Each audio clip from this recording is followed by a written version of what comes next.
RTC కార్మికుల డిమాండ్లపై ప్రభుత్వం సానుకూలంగా ఉందని చెప్పారు మంత్రి పొన్నం ప్రభాకర్. కేబినెట్ సమావేశం తర్వాత మీడియాతో మాట్లాడారు. కార్మికులు తొందరపాటు నిర్ణయాలు తీసుకోవద్దని విజ్ఞప్తి చేశారు.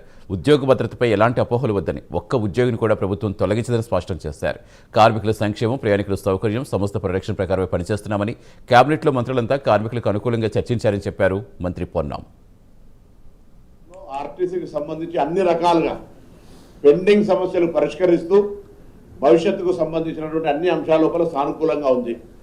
కొత్త క్యాబినెట్ స్థాయిలో డిస్కషన్ జరగాల్సినటువంటి 3 అంశాలు ఉన్నాయని, పిఆర్సీ కావచ్చు, లేదా విలీనం కావచ్చు, గుర్తింపు సంఘాలది అనేటువంటిది, దానికి సంబంధించిన అంశం కూడా ఆఫీసర్స్ కమిటీ ద్వారా చెప్పడం జరిగింది.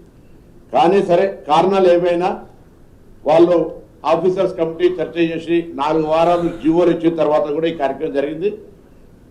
సో ప్రభుత్వం, గౌరవ ముఖ్యమంత్రి గారు, ఉప ముఖ్యమంత్రి గారు, సహచార మంత్రులందరం కూడా ఈరోజు ఆర్టీసీ కార్మికులకు విజ్ఞప్తి చేస్తా ఉన్నాం. దయచేసి ఎటువంటి తొందరపాటు ఆలోచన చేయకండి. ప్రభుత్వం పూర్తి స్థాయిలో మీ పట్ల సానుకూలంగా ఉంది. అన్ని అంశాలకు సంబంధించినటువంటి విషయం లోపల మంత్రివర్గ ఉపసంఘం త్వరలోనే, రేపు ఎల్లుండి ఎప్పుడో కూర్చొని మీకు సంబంధించిన అన్ని అంశాలను వింటుందనే మాట మనం చేస్తూ, మీ అందరూ కూడా తెలుసు, కొత్త పత్రికల ద్వారా సమాజానికి చెప్పడం కొరకు మేము ఈ ప్రజాపాలన ప్రభుత్వం. కార్మికుల సమస్యలు, ధర్నాపై కేబినెట్లో కీలకంగా చర్చించామని తెలిపారు మంత్రి శ్రీధర్ బాబు. కార్మికులు సంయమనంతో ఉండాలని విజ్ఞప్తి చేశారు. సమస్యల పరిష్కారానికి ప్రభుత్వం తప్పకుండా చర్చలు చేపడుతుందని తెలిపారు. అంతవరకు ఎలాంటి తొందరపాటు చర్యలకు పాల్పడవద్దని, ఎవ్వరూ ప్రాణాలు తీసుకోవద్దని కోరారు.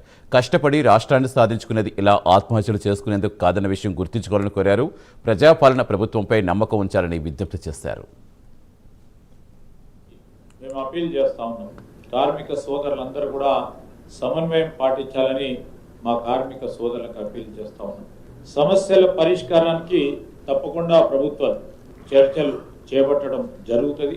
ఆర్టీసీ కార్మికులకు మేము మనవి చేస్తా ఉన్నాం, ఎలాంటి తొందరపాటు చర్యలు పాల్పడొద్దని మేము కోరుతా ఉన్నాం. ప్రాణాలు తీసుకోవడం అనేది చాలా బాధాకరమైన విషయం.